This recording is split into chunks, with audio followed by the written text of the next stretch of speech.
Two chatbot platforms, loved by marketers and developers alike. One big question: which bot builder truly runs the show? On the left, ManyChat, a marketing automation powerhouse for messaging apps. And on the right, Typebot, customizable, developer-first conversational bots. Let's skip the buzzwords and dive straight into what matters. We'll score them across 7 critical categories, and by the end, you'll see who really wins in 2025. The result might just surprise you.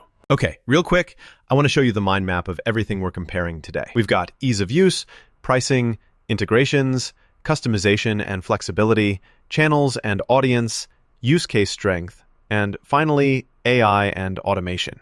So let's walk through each one step by step. First up, ease of use. So ManyChat is honestly like plug and play.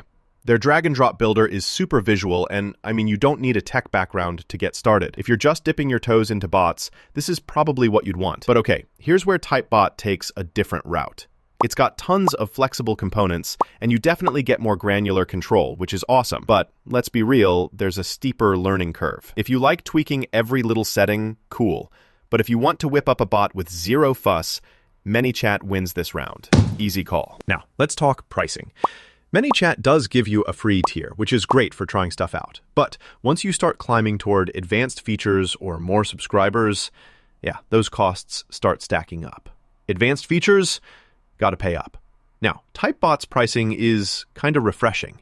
Way more transparent, and fun fact, there's even an open source option if you want to roll up your sleeves and self-host. It's nice to see no forced branding at reasonable tiers, but heads up, pricing is based on message quota, so if you go crazy with volume, costs can sneak up too. Still, for most folks looking for value, Typebot scores a win here. Let's jump into integrations. ManyChat is like the cool kid at the social platform party. Messenger, Instagram, WhatsApp, Telegram, you name it. Plus stuff like Shopify, PayPal, and Stripe. Though, you'll notice there's a strong bias towards social apps. So if you're outside that world, maybe it's a limitation. Typebot, meanwhile, leans into web and workflow integrations. Think Zapier, Google Sheets, tons of API options. No native meta hookups though, so you'll be setting up a bit more manually. Still, both are packed with third-party options, so honestly, neither pulls ahead. We're calling this one a tie. Oh, and here's something cool a lot of folks don't realize. Typebot is actually open source, which means you can self-host it, tinker as much as you want, and get maximum control over privacy and branding. That's kind of wild, right? Not something you see every day. All right, on to customization and flexibility. So ManyChat does support marketing-focused flows and has templates for basic stuff. Convenient for sure, but compared to dev platforms, it's kind of limited in control. Now with Typebot, get ready. It's basically a playground for customization. You can branch conversations however you want. Go wild with branding. It's almost like, if you can imagine it, you can build it, though you'll be spending more time on setup. Templates? Not as many, but the flexibility makes up for it. So Typebot clearly wins in this department. Switching gears to channels and audience. This is where ManyChat seriously flexes. It's built for the Meta ecosystem. Messenger, Instagram, WhatsApp. And the multi-channel contact management is actually pretty slick. If you're all about social, ManyChat is the move. But if you care strictly about web-based audiences, Typebot is kind of the specialist here. Website bots, forms, web widgets, all that good stuff.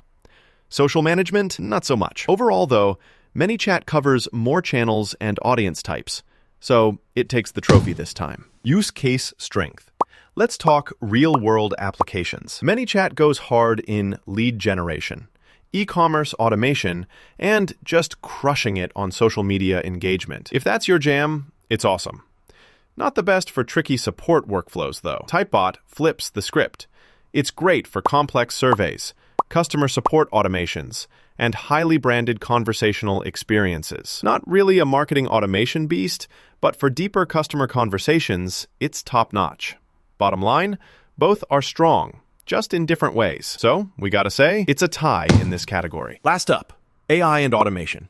Okay, ManyChat does have AI steps, like prompt-based intelligence and basic automated drips.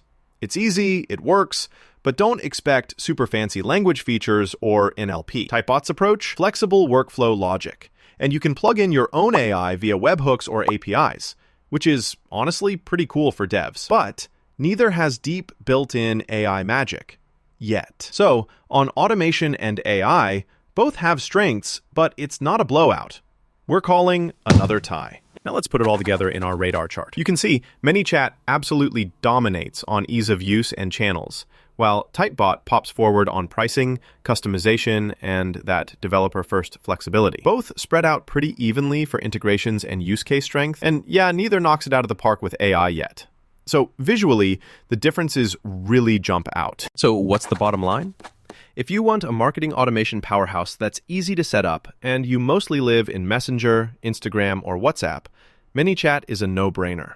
On the other hand, if you want to build deeply customized bots for your website, run interactive forms, or show off unique branding, Typebot is the way to go. Meta ecosystem folks? Honestly, stick with ManyChat. But if you're craving total flexibility and developer-level control, definitely check out Typebot. If you want to support our channel, feel free to use our affiliate link given in video description. Thanks for watching, and I will see you in my next